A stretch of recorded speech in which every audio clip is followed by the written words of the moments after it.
Bonjour, nous avons vu dans une première vidéo qu'il existait plusieurs périodicités, hein, et nous verrons à l'avenir différents principes, différentes théories, différentes choses qui fonctionnent en fait sur toutes les périodicités. Donc, on voit la périodicité ici de l'euro, une image de l'euro-dollar en périodicité H1, c'est la périodicité heure. Donc il existe plusieurs périodicités. On va d'abord parler de la théorie de dos, des tendances, de diverses choses, puis plus tard on parlera aussi de figures chartistes, qui marchent aussi sur toutes les périodicités, mais simplement il y a plus de poids pour les figures, elles fonctionneront mieux en périodicité plutôt élevée, hein, en H4, en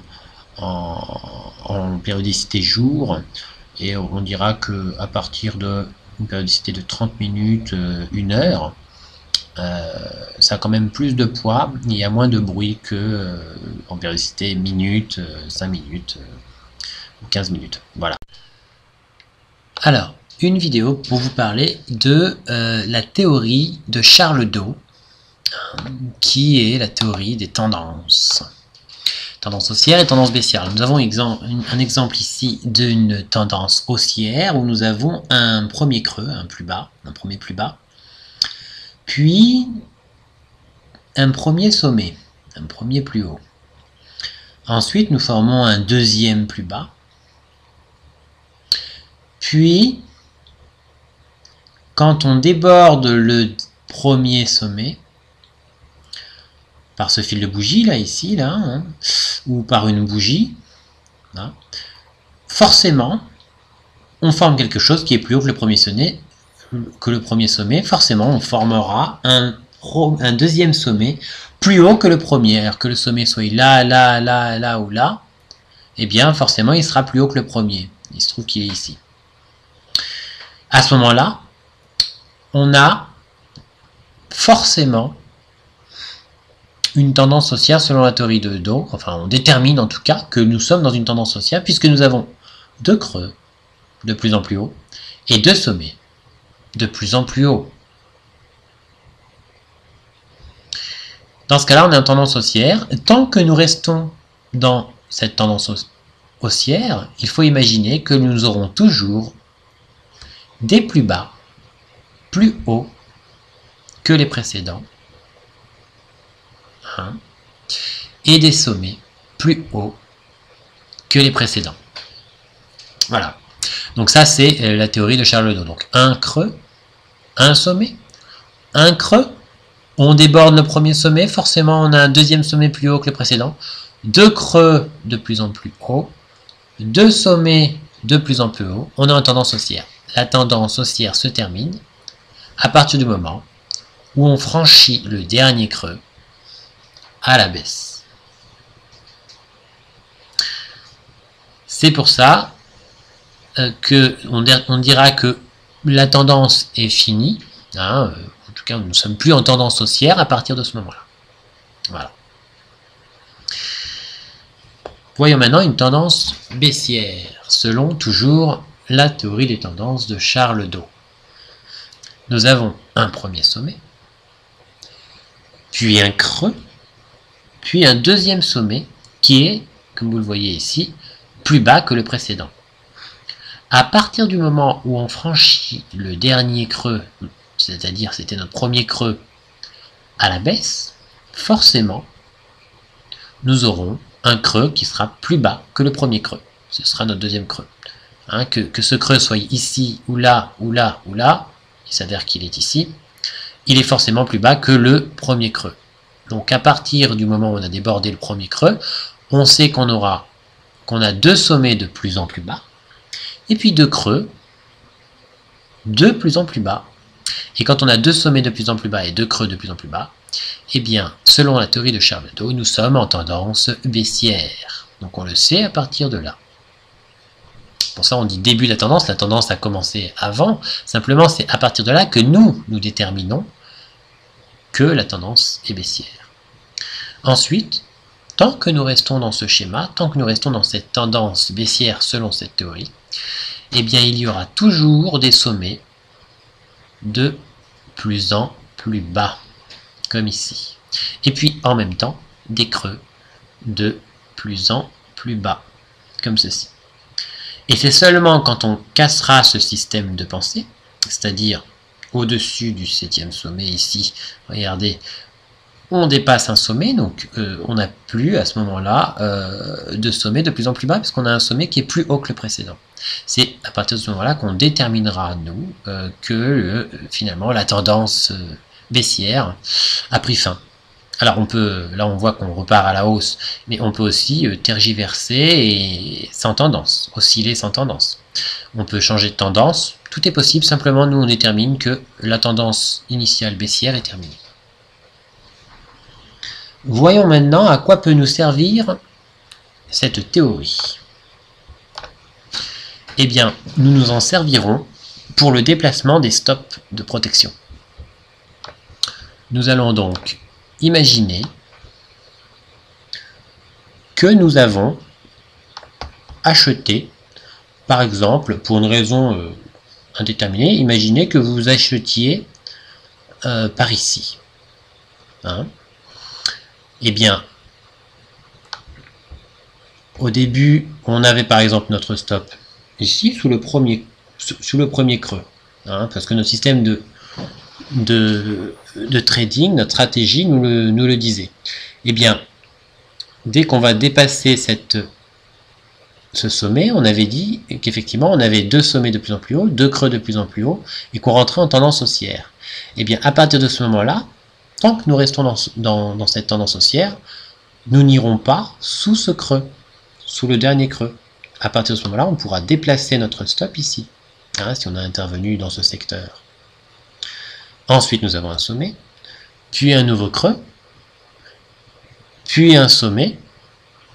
À partir, regardez, de ce fil de bougie, on dépasse le sommet précédent. À ce moment-là, on valide notre dernier creux qui est ici. C'est pourquoi, selon la théorie de dos, on n'ira pas sous ce creux. On peut déplacer son stop ici. Si on avait intervenu par là, finalement, on est déjà en gain. Si notre stop est touché, on récupérera des gains, qui est la différence entre notre point d'entrée ici et notre stop.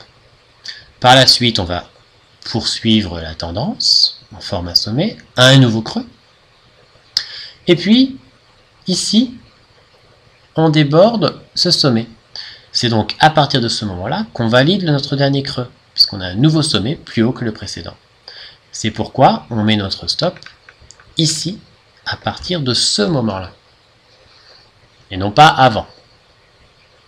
Ensuite, on va former finalement un sommet vraiment plus haut que le précédent, et au moment où la tendance prend fin, notre stop sera pris, il sera touché, si on n'a pas pris ses gains avant. Il est possible qu'on ait déterminé un objectif par ici. Et puis si la tendance avait poursuivi de cette manière, à chaque nouveau creux formé et confirmé par le débordement du sommet précédent, eh bien, on mettra son stop sous ce nouveau creux. Et ainsi de suite, poursuivre la tendance. Voyons l'exemple d'une tendance baissière. On va reprendre la même tendance que tout à l'heure. On voit donc que nous avions un sommet, un premier creux, un deuxième sommet, plus bas que le précédent, et puis on forme ce nouveau creux. On dit à partir de là que nous sommes en tendance baissière, et si nous avions intervenu à la baisse, à peu près dans ce secteur-là, avec un stop tout en haut, hein, par rapport à notre système de trading qui nous disait de mettre un stop comme ceci, eh bien on déplacera notre stop sous le deuxième sommet seulement à la confirmation de la tendance baissière, c'est-à-dire seulement à la validation de ce sommet, c'est-à-dire au débordement de ce creux, ici, les flèches vertes. Ensuite, on va former un creux, un nouveau sommet, on va dépasser le creux précédent, et c'est à ce moment-là, donc ici, quand on dépasse le creux, le deuxième creux, on forme forcément un troisième creux plus bas, c'est là qu'on valide le sommet 3, et c'est là qu'on met le stop au-dessus du sommet 3. Ensuite, on va dépasser ce creux, ici. C'est pourquoi on mettra son stop au-dessus du sommet 4, seulement à ce moment-là. Voilà, selon la théorie de Charles Dos. Ensuite, on forme un sommet que l'on ne validera qu'au débordement de ce creux ici. C'est pourquoi on met son stop au-dessus de ce 5e sommet seulement quand on déborde à ce niveau-là le dernier creux, le creux 4. Et puis ensuite, on va former un nouveau creux, un sommet. On va dépasser le dernier creux, on mettra son stop sous le 6e sommet. Puis on va former un nouveau creux, un sommet. On va dépasser le 6e creux. Et c'est quand on dépassera ce 6e creux qu'on mettra son stop sous le 7e, au-dessus du 7e sommet, pardon. Je crois que c'est au-dessus. Ensuite, vous voyez, quand la tendance se termine, le stop est touché. C'est-à-dire que quand on déborde ce sommet 7, là, à la hausse, forcément, notre stop est touché. On prend des gains puisqu'on a intervenu à la baisse bien plus haut. Voilà. Ensuite, la tendance ici se retourne.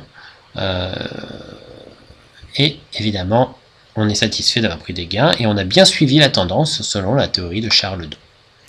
Voyons maintenant d'autres exemples. Sur une tendance haussière, je vous ai mis les creux en jaune, creux 1, creux 2, creux 3, creux 4, 5, 6, 7, qui sont de plus en plus hauts. Tous ces creux. Et puis les sommets aussi sont de plus en plus hauts. Je les ai mis en bleu jusqu'au sommet 7. La tendance est déterminée à partir du moment où on a un creux, puis un deuxième creux. Entre-temps, on avait un sommet. Quand on le déborde, on sait qu'on a un sommet plus haut. Donc on a deux sommets de plus en plus haut, deux creux de plus en plus haut. À partir de ce moment-là, on sait donc que nous sommes en tendance haussière selon la théorie de Charles II. Nous formerons que des sommets de plus en plus haut et des creux de plus en plus haut.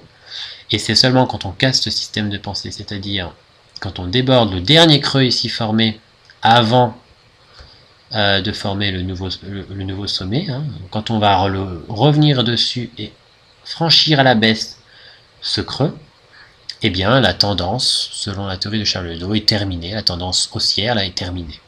Nous avons donc, imaginons que dans un système, nous ayons acheté ici, puisque la théorie de Charles II, on s'en sert, nous, pour déplacer les stops. Si on a acheté ici, dans notre système de trading, avec un stop arbitrairement décidé sous ce creux, eh bien, nous allons avoir ici un sommet, un deuxième creux. Ici, nous allons avoir la validation d'une tendance haussière. Eh bien, à ce moment-là, tant qu'on reste dans cette tendance haussière, on n'ira pas sous ce creux. C'est pourquoi on est sécurisé en mettant son stop ici. Donc on avait un stop ici, on le met là, au niveau du stop 2, quand on arrive au chiffre 2. Là, on est sécurisé, en tout cas, tant que la tendance continue. Ça permet de suivre des fois des tendances pendant longtemps. Ensuite, on a un nouveau sommet. Un creux qui sera validé seulement quand on déborde le dernier sommet, c'est-à-dire ici, au chiffre 3. C'est à ce moment-là seulement qu'on met son stop 3 sous ce creux. Ensuite, on va former un sommet. Un creux, et ce creux 4, ne sera validé que quand on aura franchi le sommet 4. Le sommet 3, pardon. Donc au chiffre 4. C'est là qu'on met son stop, qui était ici, on le remonte ici. Finalement, depuis qu'on était en achat, on a commencé à gagner de tout ça. Si ça se retourne et que notre stop est touché, on aura gagné de là à là toute cette distance. Donc c'est plutôt intéressant. Ensuite, nous avons formé le stop 4, puis le creux 5, et seulement quand on casse à la hausse le sommet 4, donc au chiffre 5, on déplace son stop au stop 5. Ensuite, on forme un sommet, un nouveau creux, mais plus haut que le précédent, donc on est toujours en tendance haussière, et on dépasse le sommet 5 à la hausse au niveau du chiffre 6. C'est pourquoi on met son stop au niveau du stop 6. Ici, sous le creux 6. Notre stop continue de monter finalement, et ensuite on va former le sommet 6, le creux 7. Ici, on ne dépasse pas, regardez, le sommet 6, donc on ne déplace pas encore son stop sous le creux 7. On attend de dépasser le sommet 6 ici, là, pour déplacer son stop sous le sommet 7. Et si on laisse notre stop ainsi, on va former un sommet, et le creux le plus bas suivant, finalement, sera forcément plus bas que le creux 7, puisque on va plus bas. À ce moment-là, quand on dépasse le creux 7 à la baisse, la tendance est terminée et en plus notre stop est touché. On aura donc gagné depuis notre achat toute la hauteur jusqu'au stop 7. Voilà, c'est comme ça qu'on déplacera nos stops pour les tendances haussières. Et pour les tendances baissières, on fera le même principe, mais à l'inverse. Donc imaginez que nous ayons un sommet, un creux, puis un nouveau sommet.